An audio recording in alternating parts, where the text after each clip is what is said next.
मान्यवर विकास, आज जम्मू विजयपुरम में 1600 करोड़ का एम्स है, अवंतीपुरा में 1828 करोड़ से बन रहा है, आईआईटी जम्मू में, आईआईएम जम्मू में, निप श्रीनगर में है। मेडिकल कॉलेज पहले 4 थे, अब 15 है। नर्सिंग कॉलेज 15 और बनी है। एमबीबीएस की सीटें 500 थी, इसमें 800 हमने जोड़ी है। और पीजी की सीटें 667 थी, उसमें 297 नई जोड़ी गई। और नर्सिंग की सीटें मान्यवर 220 थी, इसको 2000 करने का काम भारतीय जनता पार्टी। और दुनिया देखती रह जाए, दुनिया के कई लोग उसको इंजीनियरिंग एडवेंचर मानते हैं। ऐसे इंफ्रास्ट्रक्चर के काम भी जम्मू कश्मीर में हुए। 9.25 किलोमीटर की बनिहाल सुरंग बनी। विश्व का सबसे बड़ा रेल ब्रिज चिनाब नदी पर जम्मू कश्मीर में बना। रेल नेटवर्क को उधमपुर, श्रीनगर, बारामुल्ला रेल लिंक से घाटी तक पहुंचाया गया। जोजिला सुरंग, जैडमोर सुरंग और मजबूती से हमारे इंफ्रास्ट्रक्चर को मजबूत करेगी। भारतीय सेना की रसद को भी क्षतिपूर्ति करेगी। जम्मू के लिए सेमी रिंग रोड बनाया। अखनूर पुंछ सड़क निर्माणाधीन है और 11,000 सर्किट किलोमीटर की नई एचटी लाइनें डालने का काम भी मान्यवर जम्मू ये हिसाब मांगते हैं। क्या हुआ 370? साहब हिसाब तो इनको दिया जाता है, नजारा तो उनको दिखाया जा सकता है जिनकी नजरें साबुत हो। जो काला चश्मा पहनकर आंखें मूंद कर बैठते हैं, उसको विकास नहीं दिखा सकते। किसी सदस्य ने ठीक ही कहा था, पैदल यात्रा निकाली, कश्मीर तक गए, अपने कार्यकर्ताओं के साथ बर्फ की होली भी खेले और कहे कि मुझे दूर से आतंकवादी दिखाई पड़ा था। अरे भाई, नजर में ही आतंकवादी है तो आपको सपने में भी आएगा और कश्मीर में भी दिखाएगा। हम तो दिखाई देते ही सीधा 2 आंखों के बीच में गोली मारते हैं मान्यवर, 2 आंखों। हमारी सरकार ना आतंकवाद को सह सकती है, ना आतंकवादियों को सह सकती। कोई जगह नहीं है देश में अब देश के नागरिकों के साथ खून की होली खेलने वाले। मान्यवर, दूसरी समस्या थी वामपंथी उग्रवाद। वामपंथी उग्रवाद अभी अभी किसी ने भाषण किया कि राजनीतिक समस्या है। अब मुझे तो इस सोच पर ही दया आती है। विकास की दृष्टि से पिछड़े हुए कई जिले हैं, कई तहसीलें हैं। सबको मालूम है, लंबे कालखंड के बाद हम आजाद हुए।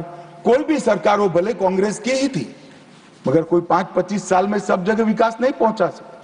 हम पहुंचा रहे हैं अब सब जगह, मगर छूट गया होगा कोई बात। तो इसका मतलब ये नहीं कि हम देश की व्यवस्था को ही न माने, संविधान को ही न माने और सरकार लाचार बनकर देखती रहे। हजारों लोग बलि चढ़े। हिम्मत देखे साहब, पशुपतिनाथ से तिरुपति तक का लाल कॉरिडोर, 12 राज्य, कई जिले, कई तहसीलें, कई थाने कब्जे कर दिए। पूरी व्यवस्था समाप्त कर, पैरेलल करेंसी चलाई, पैरेलल स्टैंप पेपर चलाए, सरकारें बनाई, कोई बोलने वाला नहीं। मैं सबसे पहले एक बात इस सदन में जिम्मेदारी के साथ बताना चाहता हूं, 21 मार्च 2026 को इस देश से नक्सलवाद समाप्त। और मैं जो बोल रहा हूं, इसके पीछे नरेंद्र मोदी सरकार के 10 साल का परिश्रम, बारीक आयोजन, इनकी विकास की भूख संतोषने के लिए किए गए प्लानिंग और पैसों का आवंटन है। और सुरक्षा ग्रिड को एक भी जगह गैप न रह जाए, इस तरह से हमने पुख्ता किया है। मान्यवर, संवाद, सुरक्षा और समन्वय, ये तीन सिद्धांतों को अपनाकर हमने नक्सलवाद के खिलाफ हमारी लड़ाई जारी की। मैं फिर से एक बार डीआरजी, एसटीएफ, सीआरपीएफ, आईटीबीपी और बीएसएफ के जवानों को ढेर ढेर बधाइयां देना चाहता हूं, जिन्होंने घंटों घंटों तक, जहां सूर्य की किरण दिन दहाड़े भी न पड़े, ऐसे घने जंगलों के अंदर पानी पिए बगैर, खाना खाए बगैर, नींद लिए बगैर इस समस्या के समाधान के लिए अपना सर्वोच्च बलिदान दिया है। मान्यवर, हमने नवीनतम टेक्नोलॉजी के साथ नक्सलवाद के खिलाफ लड़ने की शुरुआत की। लोकेशन ट्रेनिंग, मोबाइल फोन की गतिविधियां, साइंटिफिक कॉल लॉग्स का एनालिसिस, सोशल मीडिया का एनालिसिस, इनकी कुरियर सर्विस का रेखांकन, इनके परिवारों की आवाजाही का रेखांकन, और ये सब एकत्रित कर हमने हमारे सुरक्षा बलों को इंफॉर्मेशन से लैस करने का काम किया। ड्रोन सर्वेलेंस, सैटेलाइट इमेजिंग, ये दोनों का आर्टिफिशियल इंटेलिजेंस के साथ मिलकर सॉल्यूशन निकाला, नतीजे निकाले, और इसके आधारित डेटा एनालिसिस कर हमने सटीक जगहों से हमारे सुरक्षा बलों को लैस किया, जिसके आधार पर उन्होंने काम किया।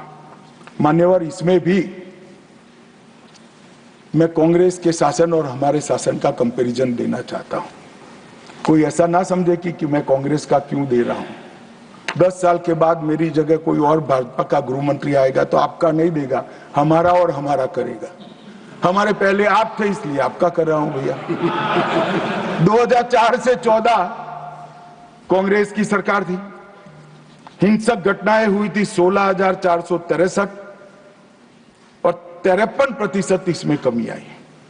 सुरक्षा बल मारे गए थे 1851, अब 10 साल में मारे गए 509, 73% की कमी, और नागरिकों की मृत्यु 4,766 से कम होकर 1495, 70% की कमी।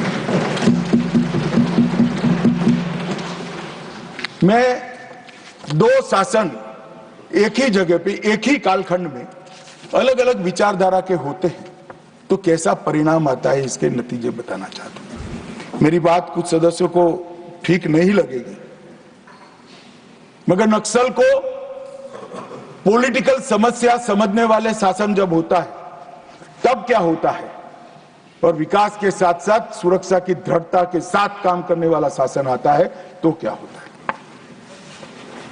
2023 दिसंबर में छत्तीसगढ़ में शासन बदला, भाजपा की सरकार है। इसके बाद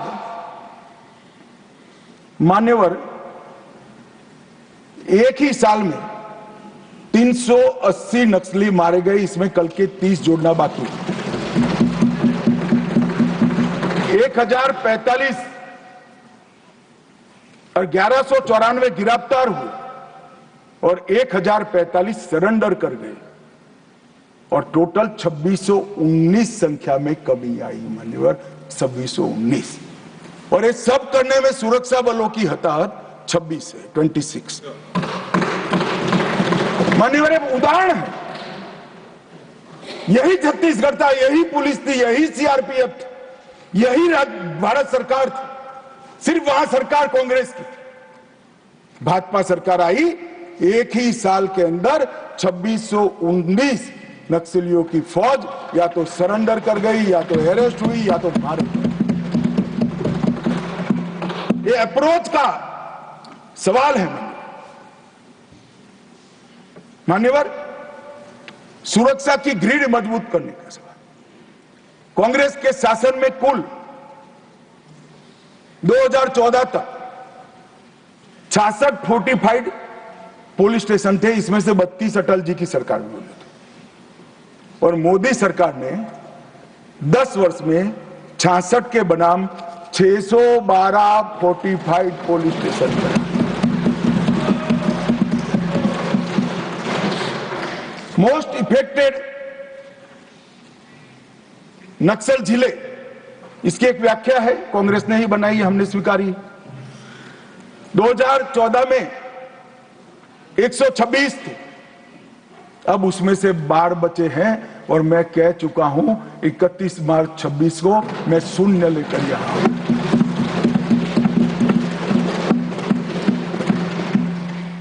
दो 2014 में नक्सल घटनाएं घटी है ऐसे पुलिस स्टेशन 330 थे, अब सिर्फ 104 रह चुके हैं।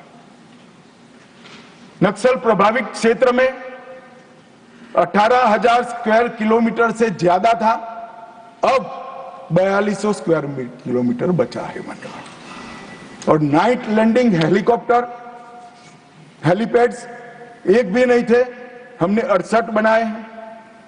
कैंपों की खुलने की संख्या दयनीय है, मैं बताना नहीं चाहता क्योंकि बातें विदेश में भी जाती है, मगर हमने 5 ही साल में 302 नए सुरक्षा कैंप खोलकर पूरे एरिया को सुरक्षा की।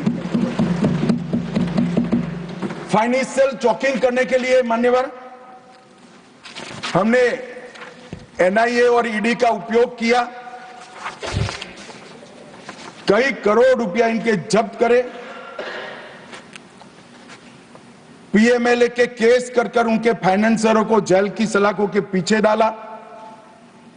लगातार राज्य और केंद्र के बीच में मीटिंगें हुई,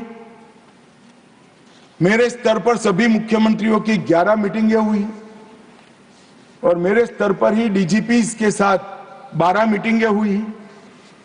हमने डायनेमिक रणनीति बनाई, स्ट्रेटेजिक लोकेशनों पर सुरक्षा बलों को तैनात किया और मान्यवर विकास तो वहां पहुंचना चाहिए। हमने बजट को भी 300% बढ़ाने का काम किया है।